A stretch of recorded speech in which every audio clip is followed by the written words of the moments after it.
থাক, আমি কামে গেলাম। কামে যাবে ঠিক আছে, ওই পাড়ার আব্বাস ভাই হেড ফুটের বেনায় কামে যায় রাত আসে হলো 8টার সময়, আর তুমি সকাল 10টার সময় তো ঘুমাবো না, দুর্বেলায় চলে আসো। এবারে কাম হলে আমার সংসার চলবো না, আর নির্বংশে আমাকে তো কোনো দিক দিয়ে সুখ দিয়ে পারলে না। দেখ তো সুত মারানি কয় কি, এই সুত মারানি, আমি যদি তোকে সুখ না দিবার পারি কেটো যায় রে?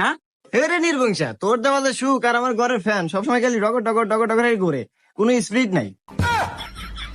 দেখ তো সুত মারানি কার হাতে কি না গেছে। আরে ফ্যান হলে ক্যাপাসিটার দুর্বল, ওই ক্যাপাসিটার চেঞ্জ করলে ফ্যান জোরে করবো, স্পিড হবো। আরে ওটা আমি সময় হেরা পাল্টাতে মানে। ও আর তোমাকে দেবো না, ওই ক্যাপাসিটি আর আমি তো পাল্টানে বানে, তুই যখন কামে যা, তোকে আর দেখবে মন চাইতেছে না।